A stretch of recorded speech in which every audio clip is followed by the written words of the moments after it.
Hey guys, this is ICCE523 and welcome to episode 2 of So You Want to Learn How to Mod. Today we're going to be taking a look at the anatomy of a bus in Rigs of Rods and how it's made up and the different parts, and basically just to give you a familiarity of the different parts of a bus pack and some things you can do with them. First of all, this is a shameless plug for me. I've been working on a new project as of like last night, and I just wanted to show it off really quick. I've already told a few of you about it, so if I did, then you know what's coming. It's not done yet, still work in progress, but it's coming out really good. So basically, I've had reflective tape on my bus skins in the past, but they've just been part of the body skin, so they have the same reflectivity as the rest of the bus. So it's not like real reflective tape that'll reflect more than the actual bus when you shine a light on it. But so what I've been able to do is I made the reflective tape on its own mesh, and then I just positioned it as a prop as close to the bus as I could, and it actually worked out really well. So you can see this better at night.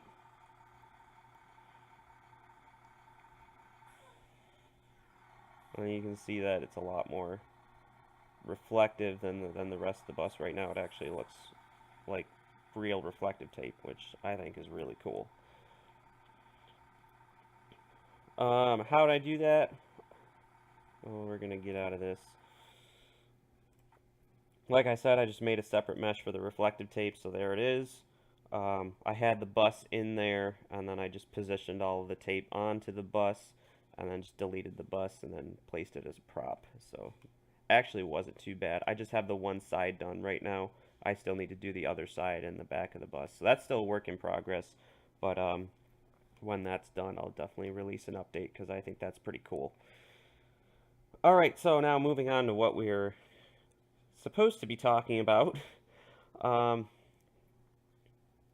so when you open up a bus pack in your packs folder, we're going to do that in a CSD because why not? There are several different files that you'll find within a bus pack. And we'll just go through all of those really quick. So you have JPEG files. Obviously, these are just image files used for textures. Material files. So these are text files that basically position the textures on your bus. And I'll probably do another episode later on and go into more detail on how to place textures on a bus because that's definitely important. Mesh files, these are your actual 3D models, so those are definitely important. Paint.net, these are .dds images, and that's basically all they are is just images. It's another format you can use for your image files for textures. PNG, again, just more image files for textures. All of my bus skins are PNGs, so there's a lot of them in here. Scroll, scroll, scroll, scroll, scroll. Yeah, probably was a quicker way of doing that, but whatever. Then you have your sound script file, which is the center for all of the sounds for your bus. Oh, basically where they're all controlled out of. Um, Truck file, that is the center for like everything on your bus, and that's probably the most important file in here is your truck file. You delete the truck file, you don't have a bus anymore. Goodbye. And then the WAV files. These are all your sound files. Um, so I'm going to start out with the truck file here because that is the most important, I think. So we'll just open up a random one, 2007-1. So this first line up here is the name of your bus. This is the name that's going to show up in the spawn menu when you go to spawn your bus. So you can make that whatever you want. These are your authors. Um, Globals. I believe this has to do with the weight of your bus, but I've never really messed around with it a whole lot. This is a cool one right here, engine. Um, so this this line right here, um, big thing here. Any line that has a semicolon in front of it, like this thing right here, will that line will not be factored into the coding or anything. So if you want to just this line right here is just for your reference to tell you what is what in the engine. So you put a semicolon in front of that, it's not going to factor into the actual code. So this is just for reference, which is actually really useful because otherwise you're like, what do all these numbers mean? So anyway, this is everything having to do with your engine. This first number here is your minimum RPM. It's like once your engine reaches that RPM, it's going to shift down to a lower gear. Max RPM, once you reach this RPM, it'll shift to a higher gear. So if you want to change where your engine shifts, you can change those numbers. Torque, if a really easy way to increase the power of your bus, just raise the torque value. If you're driving a bus that's not going as fast as you like, just bump up the torque value a little bit, and that's a really easy way to give it some more power. Differential, I'm honestly not too sure what that is. I haven't really messed with it a whole lot. This is your reverse gear, so if you want your bus to go faster or slower in reverse, if you raise this number, you'll go slower in reverse, and if you lower this number, you will go faster in reverse. And then these are all your gears. So obviously you start off in a higher gear, at a higher gear ratio, and as you go through first, second, third, fourth, fifth, sixth, and I'm missing something in here, aren't I? Torque differential ratio, rear. I think I am. If you're ever wondering what these numbers mean, there's a really cool web page that I'll put a link to in the description. It's from the Rigs of Rods website, and it basically tells you everything about a truck file. So if you want to know what do all those numbers mean in the engine, uh, just scroll down to engine, and there you go. Shift down, RPM, shift up, torque, global gear ratio, that's rear gear ratio, reverse gear, neutral, that's the one that's missing in here. Not really that important. I mean, neutral. Why would you even have a gear ratio? I don't know. Whatever. So that's your neutral. So this would be first, second, third, fourth, fifth, and sixth. So this bus has 6 gears. You can have up to 21, I think, is the max. Now this one has 6. So if you want to add a 7th gear, I don't know, 0.5. There you go. You now have a 7th gear.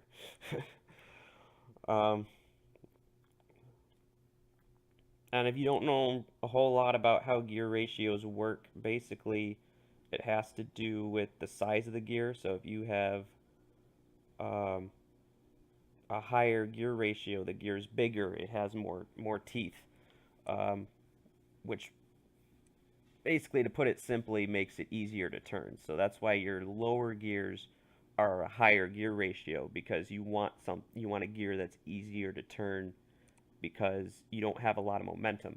As you build up more momentum, you can go to the higher gears with the lower gear ratios that aren't as easy to turn, but you can turn them more easily at that point because you have more momentum built up. So that's basically how that works. So the lower gear ratios, the RPMs will build more slowly. So if I was thinking, oh I'm going through first gear way too quickly, I want it to spend more time in first gear. Well, I would go to this first gear ratio, and I'd say, oh, it's at 2.8, so I'm going to put it at 2.00. So now it's in a lower gear ratio, and the RPMs will build more slowly because of that. So you can make some edits to your engine based on that. Engine option, inertia is basically how, what's a good way to describe, well, let's see how Riggs of Rods describes it.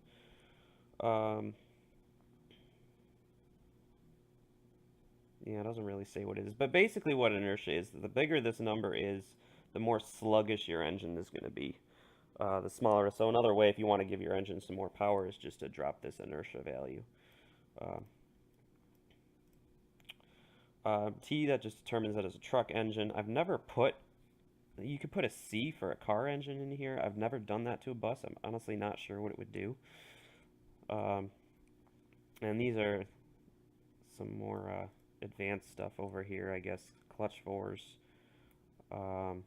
shift time, that's pretty straightforward. How long your bus takes to shift gears. Clutch time, how long you spend on the clutch, and post shift time. You can mess with those if you want. I don't really pay attention to those a whole lot.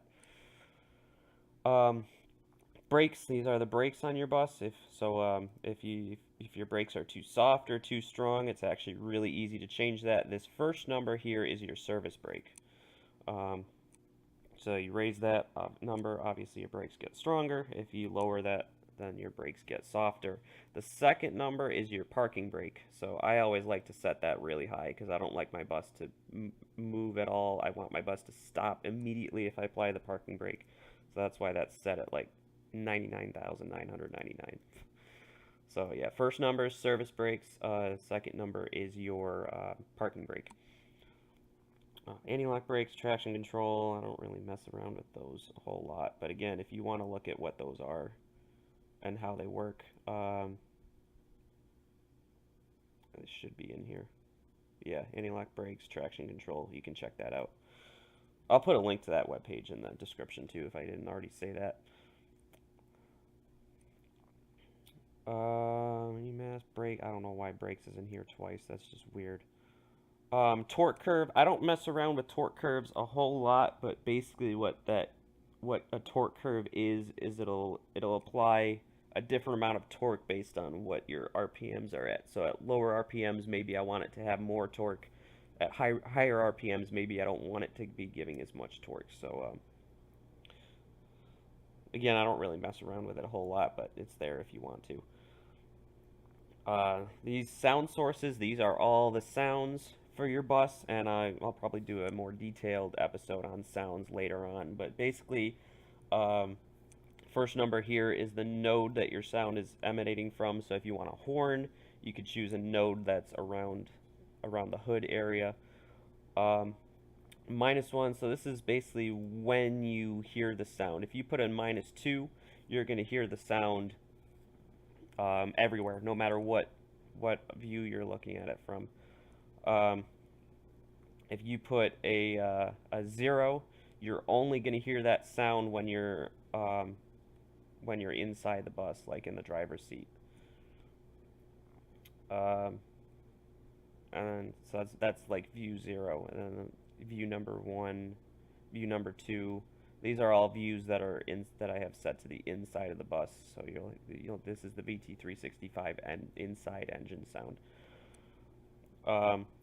Put a -1, you're only going to hear the sound on the outside of the bus. So that's how that works. And then this is your actual sound that comes after that. And again, I'll do an episode, a more detailed episode on sounds later on. Managed materials. This is one way of, I think I explained a little bit of this last week when we did skidding. This is one way of placing your textures on the bus. So this first part here is your material. So what material you want the texture placed on. This is just whether it's transparent or opaque. Like mesh standard, you can't see through it. Transparent, you can see through it. So you want to do that for like windows and stuff. And this is your texture file, the image that you're using for that texture.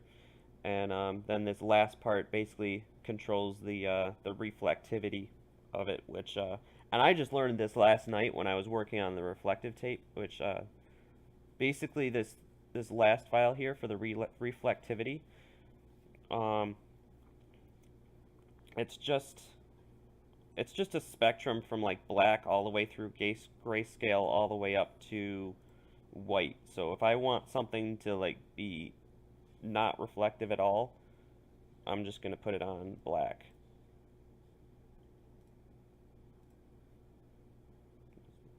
Zoom in on that a little bit. If I want it to be more reflective, I just scroll through the grayscale. It's about halfway there. Full on chrome spec is actually just set to white. So that's kind of interesting.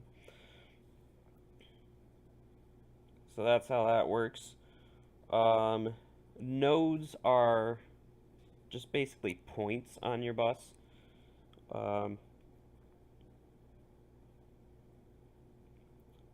I mean, I've moved the locations of this. This first node is your node number, and then these next three numbers are basically just the position coordinates for the nodes X, Y, and Z. A really helpful thing when you're doing modding, you can actually spawn a bus and see where all the nodes are. They're all labeled with their node numbers. So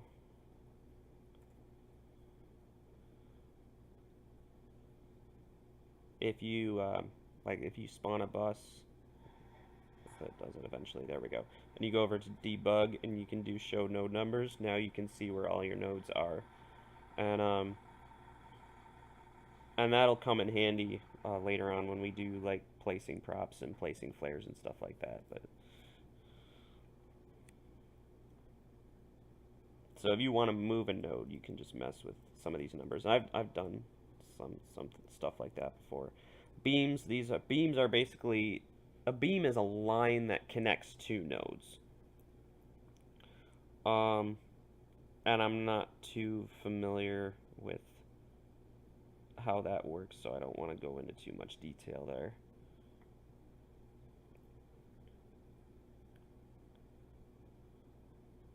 Cinecam, this is where you can create more camera views for your bus. Now you'll always have the standard outside and on the one where like you can see your bus from a third person view. I don't know, whatever. But you want to add more views. This is basically how you do it, and it's been a while since I've messed with this, so I don't know what all these are off the top of your head. This is XYZ here, so I'm guessing these are going to be your position coordinates. I'm not too familiar with what the rest of this string means, but we can always look it up.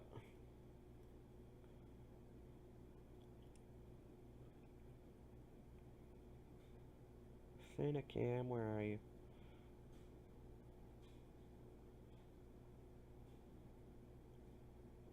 Video camera, where's Cinecam? There it is. Oh, it's way up here. Okay. So you got your X, Y, Z, so those are your position coordinates. Nodes to which the camera point is bound. Yeah, not really sure. Beam spring, damping. I'm guessing that has to do with like how much the camera view will move around when you like run over bumps and stuff. So like if you wanted to pretend you're on an air seat or whatever, you could try to adjust this value. Again, I'm just guessing right now. I haven't actually done this, but yeah, those are your camera views right there. Mesh wheels. These are your wheels. Tire radius, WOM radius, width. Basically, all I've done with this so far is this right here is your the mesh that it's using for your wheels. So I've messed with that before. This is right wheel, left wheel, right wheel. Another cool part about this is this. Where is it? Propulsed. So there's a number in here that determines like whether your vehicle is front wheel drive or rear wheel drive. So I don't remember exactly which one it is, but if you could figure it out from this. Um, Video camera.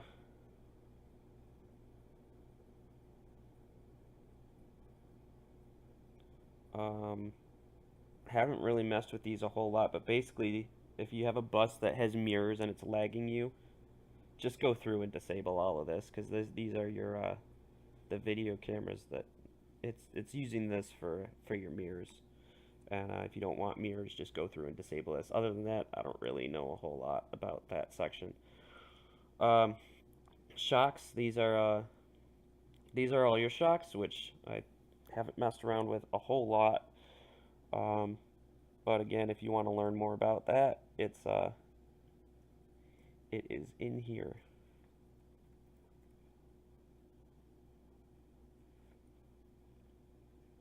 So there you go. You can read all about shocks. Hydros. This has to do with your turn radius. Um, those are probably node numbers.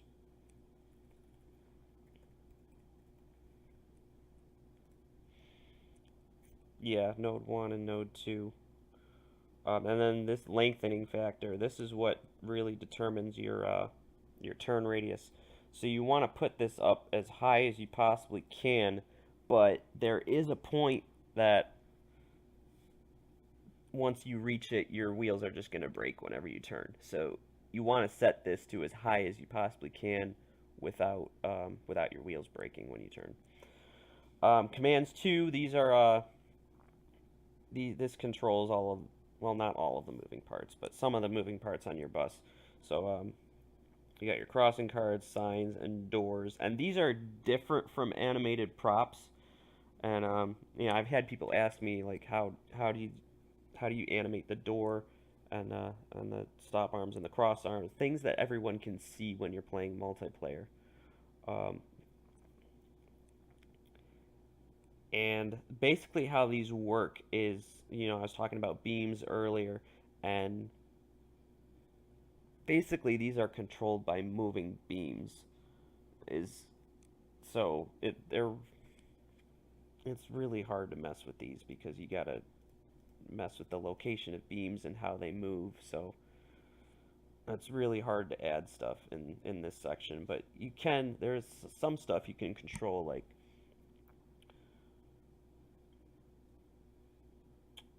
these numbers right here are pretty cool because this controls how how fast or slow they'll move. So you notice like here with the rear stop arm on my bus closes a lot slower than the front one does.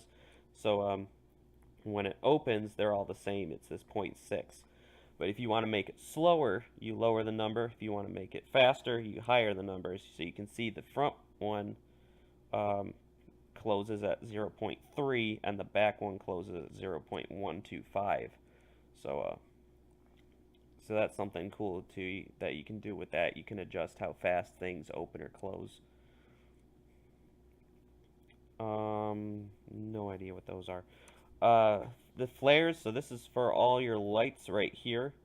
And I'll do a more detailed episode on flares later on. But basically, um, you got your position stuff right here. Use your reference node, your X node, your Y node.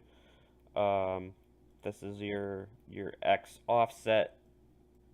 This is your Y offset. This is your Z offset. This determines what kind of light it is. Is it a headlight, a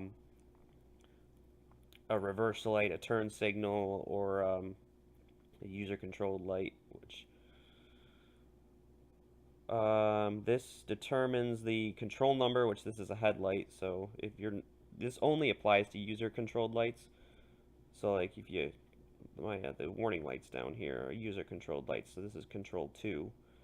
This determines what key you use to activate that light. So this would be Control 2 um, for your reds and Control 1 for your yellows. The 0 here, that's your blink delay, which for warning lights I just don't even bother with because I control the flashing in the flare's material file. And then this last number here is the size of the flare. So if you want to make the flare bigger, this number goes up, and if you want to make the flare smaller, that number goes down. And then this is actually the flare material here that you're drawing from.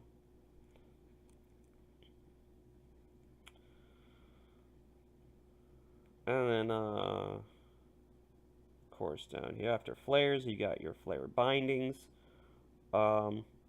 which again I'll do a more detailed episode on flare bindings later on. But the first part is this number is the refers to a flare. Like this always has to go after the flare section. This number refers to which flare you're using, I guess. Which the location doesn't matter, but like I want to use a headlight, I want to use a headlight flare. So that number, this first one here is actually number 0, which I could have used, but I just put a 1 in there for the heck of it. So that's referring to this flare right here. Really, the only thing it's drawing from that is the fact that it's a headlight flare. And then this is your material that you want to light up. And then this is the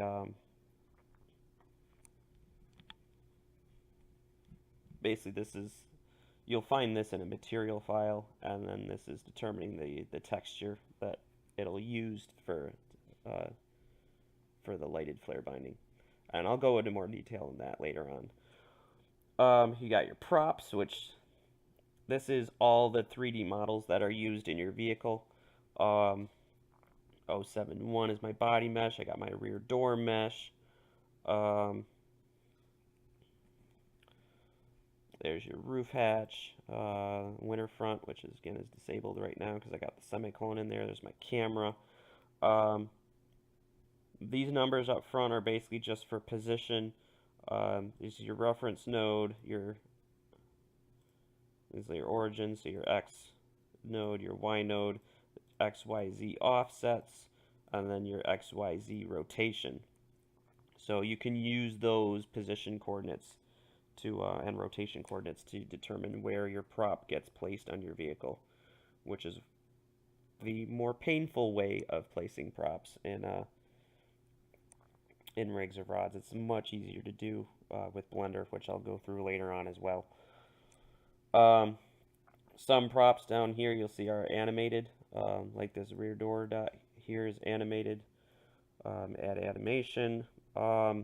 This number here, I'm not 100% sure what it does, but this is your starting point. This is your ending point. So this is a rotation, so it's basically 0 to 360. So it's starting. You don't want to put it 0, but I want to put it as close to 0 as possible. So I just use 0.001, and it'll rotate up to 100 degrees, so a little bit over 90.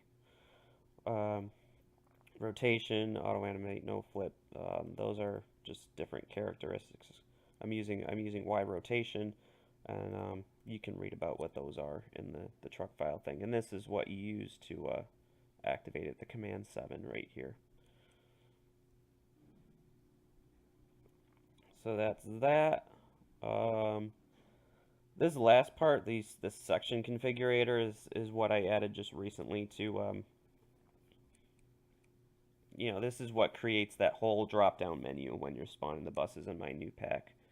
So you got 474, 475, and then you got all your bus-specific stuff here, like your window number, the skin, the corner numbers, the interior skin. So this is what makes the 2007-1 show up as 474. So managed materials, it's the same format as the managed materials up above. It's just down here under the 474 so that you can make a bus that actually says 474. And that's pretty much it for the truck file. I'm not gonna save that. I guess I'll go through the material file a little bit. So this is a material file, and this is, if you're not using manage materials in the truck file, this is the other way to place textures on your bus. You have a material, you have the name of your material, which refers to the object in Blender that you're referring to on your 3D model. There's a few ways of applying textures. This is just using this code right here is like just determining a color. And that gets really complicated when you're trying to color stuff like this, so I don't really want to get into that.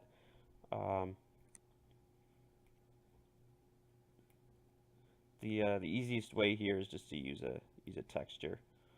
So you got your material, material name. This is the object in Blender. This is your material name.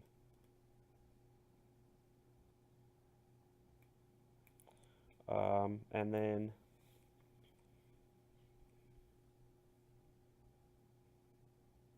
I just want to use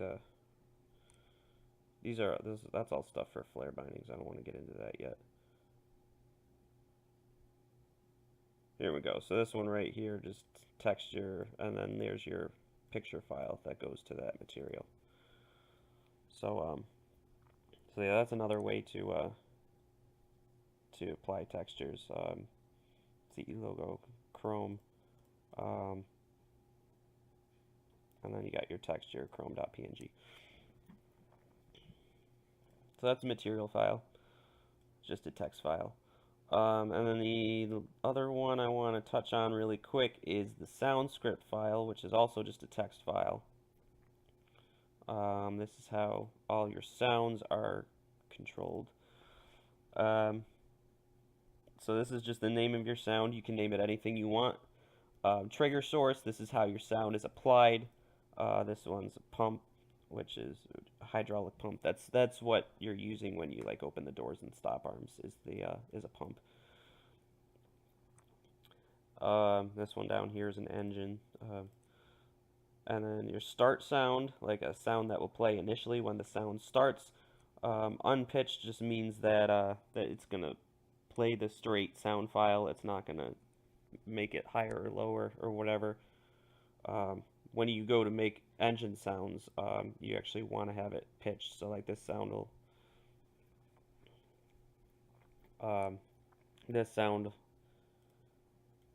I'll go into this more when we actually do sounds, but basically this sound, when the engine is at 780 RPMs, it'll just play the straight sound file. And if it's above 780, it'll be higher, and if it's below 780, it'll be lower. So that's how you get the variation in the engine sounds. And then this is just your sound file. And then this will just play as long as the sound is activated, and then this sound will play when your sound stops. So yeah, that's basically how that works. And that is pretty much everything. So I hope this was educational for you. I hope you learned something. I hope you enjoyed it, and happy modding. Thanks for watching.